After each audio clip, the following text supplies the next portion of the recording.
भगवान राम ने आखिर क्यों माता सीता को घर से निकाल दिया था जब वो गर्भवती थी।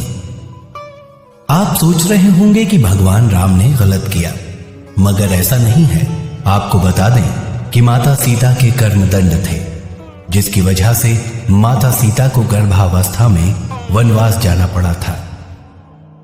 इसमें दोष किसी का नहीं था, बल्कि स्वयं मां सीता का था।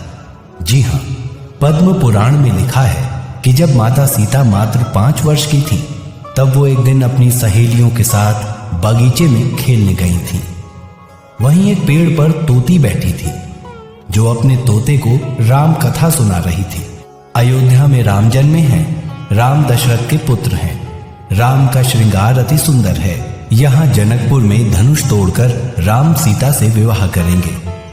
तोती को ये कहानी इसलिए मालूम थी क्योंकि तोती और तोता वाल्मीकि जी के आश्रम में रहा करते थे, जहां रोजाना वाल्मीकि जी अपने शिष्यों को राम कथा सुनाते थे।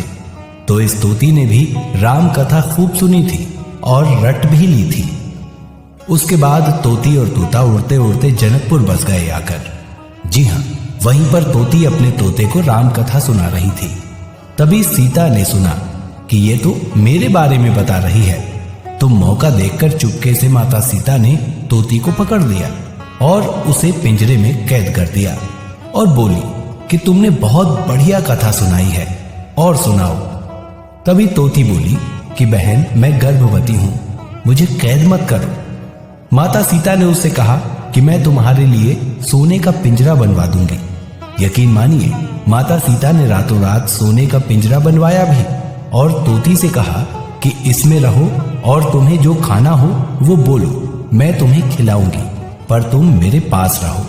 तोती बोली, हे सीते, तुमने भले ही मेरे लिए सोने का पिंजरा बनवाया हो, मगर मेरे लिए तो खुली हवा ही सोने के समान है।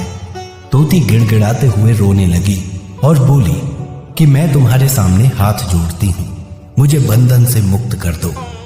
मगर उस वक्त माता सीता निर्दयी और स्वार्थी बन गई, जिसके चलते वो तोती बेचारी तड़प तड़प कर मर गई। उस वक्त तोती को मरा देख तोते ने माता सीता को श्राप दिया कि हे सीता, तुमने मेरी पत्नी को मुझसे गर्भावस्था में दूर किया है। जाओ, मैं भी तुमको श्राप देता हूं कि जब तुम गर्भवती होगी तो तुमको भी तुम्हारा पति खुद से दूर कर देगा। जी हां दोस्तों, ये बात साफ साफ पद्म पुराण में लिखी हुई है कि तोते ने ही माता सीता को श्राप दिया था, जिसका परिणाम ये निकला कि वो ही तोता इस जन्म में धोबी बनकर आया, और आज उसी धोबी के कहने पर राम ने सीता को त्याग दिया। बस इस जगह दोष ना तो धोबी का था और ना ही प्रभु श्री राम का, बल्कि ये तो माता सीता का कर्मदंड था, जिसे मां ने खुशी खुशी स्वीकार भी किया था। तो दोस्तों, माता सीता से सीखिए कि अपने कर्मों का दंड यही भोगना पड़ता है, इसलिए इसे हंसते हंसते स्वीकार कीजिए और भोगिए। जब कर्मों के भोग भोगने से हमारे डाउनलोड मौज।